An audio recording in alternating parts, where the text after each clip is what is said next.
Stop everything you are doing. Do not open another tab. Do not check your balance. Do not look for the next how to make more money trick. If this transmission reached you, it is because your life has been trapped in the same pattern of almost for long enough.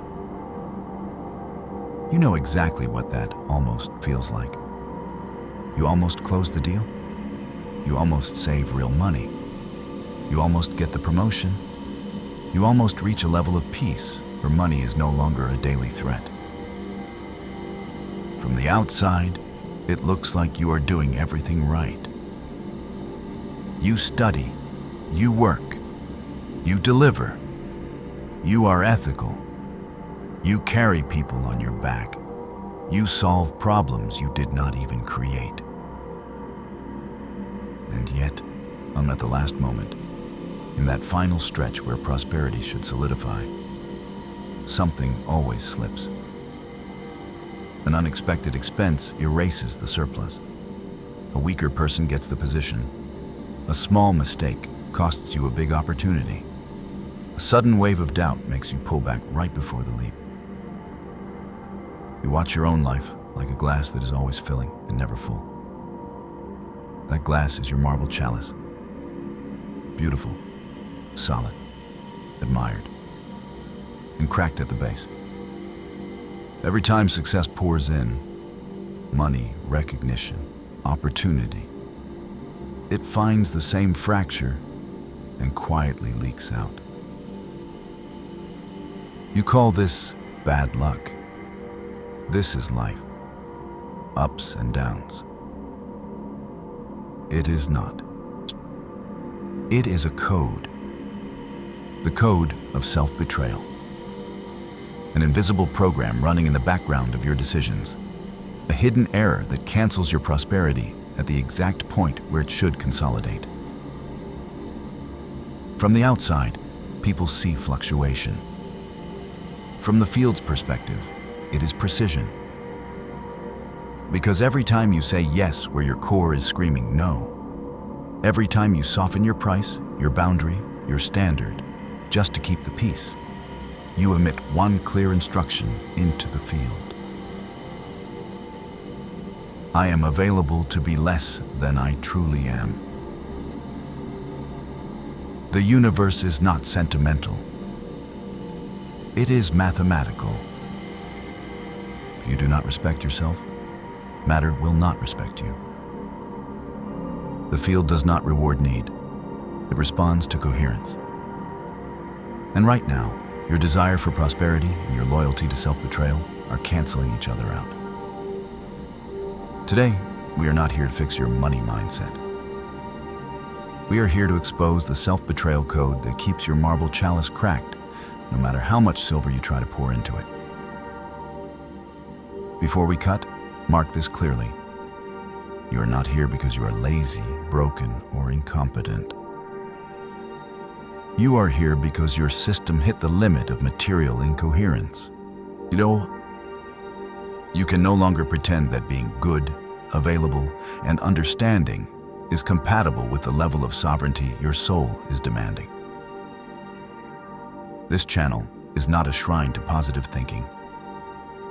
It is the refuge of those who are done negotiating their value with the world. Before the first incision, mark this signal. Subscribe to lock this frequency into your field. If you don't, the machine will bury it under cheap content and noise. Understand, your like is not charity. It is a command to the algorithm. Amplify this voltage. And your comment is not engagement. It is your first micro-act of financial authority. You marking in the open field. I am present. I am aware. I am done leaking. Do not just watch. Anchor the transmission. Now we open the first layer of the code. The self-betrayal code does not start in your wallet. It starts in your role. Somewhere along the way, you stopped being a sovereign presence and became something else. The savior. You built a marble persona around one mission. Make sure everyone is okay, even if I am not. You became the one who covers the bill, who understands, who adjusts, who gives just a little more, who lends, who waits, who absorbs. On paper, you look noble. In truth, you became a servant disguised as a rock. The mask of the Savior is carved from marble. It looks solid. It looks admirable. It wins you the image of the good one, the reliable one, the safe one. But every time you save someone at the cost of betraying yourself, a new crack opens in the base of your prosperity chalice. Each time you say, "It's okay, I'll handle it," when it is not okay, you add one more line to the code. My needs come last. My time is negotiable. My value is flexible. My energy is public property. This is not generosity. This is structured self-betrayal in the costume of virtue. Long before you discounted your prices, you discounted your presence. Long before you leaked money, you leaked respect. This is where the code was first written. On the surface, you look admirable. Inside, something in you is keeping score. Every time you say yes when your whole body is a no, a small charge gets stored in the shadow. You swallow the truth. You smile. You adjust. You pay. You rescue. Outside, the scene resolves. Inside, the silver registers a betrayal. Not once. Not twice. Hundreds of times. In Jung's language, this is the shadow collecting everything you sacrificed to keep the persona intact. In this field, it is your liquid silver recording each moment you chose to be liked instead of being true. That record does not stay neutral. It becomes heat. Resentment you don't admit. Irritation at people you constantly save. Quiet hatred for a life you yourself keep maintaining. You tell yourself you are too good for this world.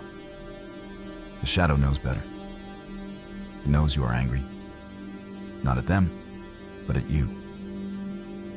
Angry for selling yourself below cost in every room you enter. That anger does not disappear. It becomes noise. You don't miss the deadline because you are stupid. You miss it because a part of you refuses to keep sustaining a reality built on your own discount. You don't forget to send the invoice because you are disorganized. You forget because a part of you is done charging less than what your energy is worth. You don't accidentally overspend after a good month because you are irresponsible. You overspend because a part of you is trying to burn down a life where you always come last. On the spreadsheet, it looks like self-sabotage. In the psyche, it is revenge. A quiet, desperate attempt by your shadow to punish the version of you that keeps bowing, discounting, and apologizing for existing. You are not just betrayed by others. You are betrayed by your own protocol. The code of self-betrayal sits exactly at the intersection between your goodness and your rage. It uses your goodness to sign contracts that harm you. Then it uses your rage to sabotage those same contracts from underneath. The result is a loop. You overgive, you overpromise, you overextend. Then you fail, forget, or burn out right when the reward should arrive. From the outside, you look unreliable precisely because you tried too hard to be good. From the inside, you feel cursed. But there is no curse. There is a system. And like every system, yours is plugged into a field. From the field's point of view, your entire life is not a story. It is a signal. Fields in physics respond to charge. Electric fields respond to electric charge. Gravitational fields respond to mass. The field around your life responds to one thing only: the coherence between what you emit and what you actually tolerate. On the surface, you say, I want prosperity. I want abundance. I want to be free. In practice, you demonstrate, I am willing to betray myself for approval. I am willing to be underpaid to avoid discomfort. I am willing to rescue everyone and send myself the bill. The field does not listen to your words. It measures your pattern. It sees the cracked marble chalice you keep trying to fill. It sees how every surplus is followed by an act of self-cancellation. So the field does the only thing it can do under these conditions. It stabilizes you at the level you are most loyal to, not the level you dream about, the level you tolerate. Your bank account is not a reflection of your potential. It is a reflection of the floor you refuse to raise. This is where Pauli and Jung shake hands.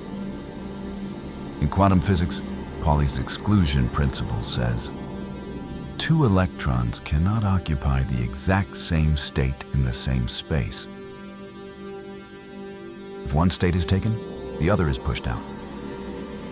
In Jungian psychology, persona and shadow cannot both fully rule the same life. If the mask is in charge, the core goes underground. If the core rises, the mask cracks. You are trying to occupy two financial states at once. I am prosperous, and I must betray myself to be loved. The field treats these like two electrons trying to sit in the same orbital.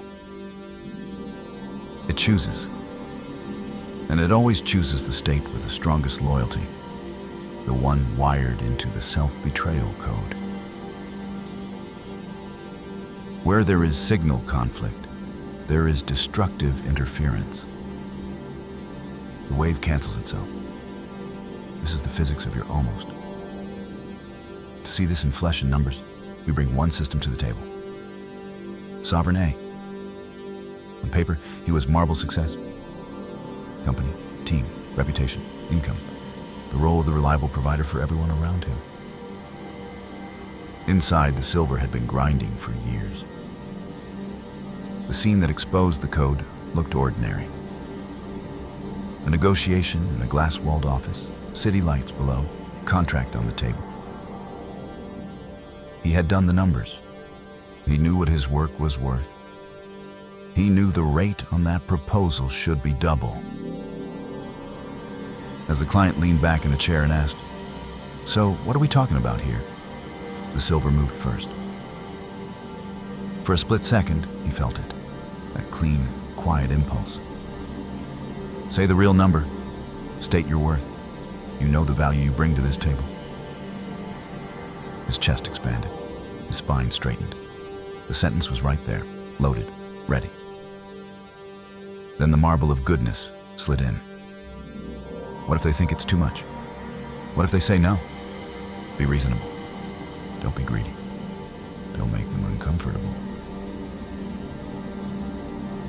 He felt his throat tighten, his jaw lock, his shoulders subtly fold inward. And out of his mouth came the discounted number. Not the silver rate, the savior rate. This is what I had in mind, he heard himself say, voice just a shade softer than authority. In that moment, more than a price was set. The code was executed. Across the table, the client felt it. Not in words, in instinct. He smelled the slight tremor in his signal, the trace of need, the fear of loss, the willingness to come down. They hardened instantly. Eyebrows up, body leaning back. Casual tone. It seems a little high for where we are now.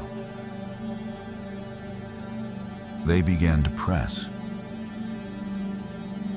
Can you do better? We have other options. If we close fast, you should be able to give us a better number. With every push, his chest collapsed a little more. He knew he had already come in low, but the fear was louder than the knowing. By the end of the meeting, the contract was signed at a rate that insulted his power and locked him into months of overwork for a fraction of his true value. From the outside, it looked like a win. New client? Big deal. Great opportunity. From the field's perspective, it was a ceremony of self-betrayal. The silver's impulse to state the true number and the marble's need to be reasonable had collided. Pauli Jung in action, two opposite states trying to sit in one orbit. The field registered the outcome. This system will trade value for approval, stabilize him at that level. Over the next months, the numbers on paper looked impressive. Revenue, activity, movement. But net profit was thin. His time was shredded. His body was burning. His resentment was volcanic. This is what self-betrayal does to prosperity. It doesn't just hurt. It structures. The field cannot organize matter around a signal that keeps canceling itself. If your desire and your behavior are out of phase, your prosperity will always collapse into almost. To break this, you do not need more grind. You need a new protocol. The sovereign protocol does not start in your bank account. It starts in your next yes. First move, the yes/no auditor. For years, you let your mouth answer for you. Now, the body answers first. From this point on, every time someone asks you for your time, your money, your energy, your flexibility, you place your attention not on the question, but on your nervous system. You listen for the instant signal. Does your chest expand or contract? Does your stomach open or not? Do you feel a quiet yes or a sharp, fast no? That first signal is your silver. Everything that comes after it, the excuses, the calculations, the fears, the what will they think, is the code. The yes/no auditor is simple. You stop treating that first signal as noise and start treating it as law. In the beginning, you don't even need to act differently. You just start writing it down. I said yes to this, but my body was a no. I said, I don't mind, but my chest collapsed. I agreed to that deadline, but my jaw locked. Scene after scene, you build your own evidence. You stop telling yourself the story that it just happens. You see in writing how often you override your own axis. Once you see it, you cannot unsee it. That is the first crack in the code. Second move, the sacrifice of applause. Breaking the code means you will inevitably disappoint people who were fed by your self-betrayal. There is no clean way around this. You cannot keep all the old applause and step into a new axis. So you make a conscious trade. You decide, I am willing to lose their comfort to keep my coherence. This is not a feeling. It is a decision you make once, then practice in small scenes. Imagine this. Your phone lights up. A familiar name. You already know what they want before you open the message. Can you help me with... Could you just... I know it's last minute, but you're the only one I can ask. The old you would have sighed, smiled, and typed, of course. It's no problem. Even as your body tightened in protest. This time, you pause. You feel the contraction in your chest, the heaviness in your limbs, the quiet, fast no from the silver. And you write, I can't do that. Then comes the part almost no one is willing to endure. The silence. You hit send. The screen goes still. For 3 seconds, nothing happens. Your stomach drops. Your heart rate spikes. Your mind screams, say something else. Explain. Apologize. Make it softer. You feel the itch to send another message. I'm so sorry. It's just that... Don't. This is the crucible. You sit in the silence you just created. You feel their shock from a distance, the disorientation of someone who is used to your servitude and just met your spine. Maybe they reply bluntly. Maybe they guilt trip. Maybe they go quiet. You let the message land. You do not rush to repair their feelings with your self-betrayal. The air will feel thick. Your body will interpret this like danger. Because for years, your safety was tied to being useful. Now, you are breaking that association. This is what sacrifice of applause really means. You are willing to sit inside the awkward silence after a no and not rescue the other person from the reality you just declared. Their approval stops being your oxygen. Your coherence takes its place. Third move, raising the floor. Your life does not rise from your fantasies about the ceiling. It rises from your ruthlessness about the floor. Right now, your floor is defined by what you still tolerate. Late payments, disrespectful clients, one-sided relationships, constant small favors that drain your time, work that exhausts you for a return that does not even feel clean. Raising the floor does not begin with making more. It begins with refusing to go lower than a new minimum. Choose one concrete standard in your financial life that is no longer acceptable. Just one. I do not give emotional discounts to abusive clients. I do not lend money to repeat offenders. I do not work for free in containers where everyone else is being paid. Then you treat this standard as law. Not an affirmation, not a wish, law. You enforce it the next time the old pattern appears. Not when it is convenient, exactly when it is hard. This is the moment the code of self-betrayal tries to come back online. It will tell you, just this once. You can't afford to lose this. It's not that bad. They need you. You will feel the old reflex to bend. Don't. You stand on the new floor and let reality rearrange itself around you. Some structures will collapse. Income streams based on your discount will dry up. People who only knew how to relate to you as a savior will step back. This is not the universe taking from you.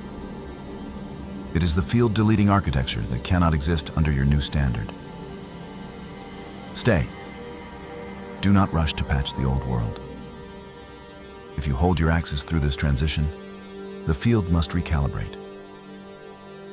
In physics, when two waves lock into phase, amplitude increases, power rises, energy concentrates.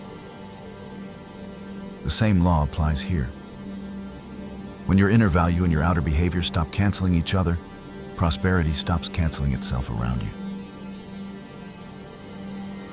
You begin to attract a different class of interaction.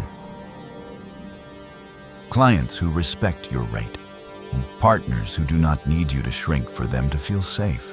Opportunities that match your true torque, not your old self-doubt. Your nervous system begins to feel something unfamiliar. Relief without collapse. Money enters and does not have to disappear to keep you loyal to your old identity. This is sovereign prosperity. Not a fantasy, not a windfall, a structure. Marble, no longer in the shape of a savior mask, but in the shape of a clear standard. Silver, no longer exiled in rage and sabotage, but channeled into clean decisions. The field, no longer canceling your wave, but amplifying it. Now, the map is in your hands. You know how the code was written. You know where you still sign against yourself. You know the 3 moves that begin to break it. From this moment forward, Every time you choose someone else's comfort over your coherence, you are not unlucky. You are renewing the old code. Every time you choose your axis over applause, your floor over their approval, you are rewriting it. We close this transmission, but the recalibration in your field has just begun. This information is now hardware. You cannot unsee the cracks in your marble chalice. You can only decide whether you will keep pouring your life into it, or finally demand a vessel worthy of your silver. The time for blaming fate is over.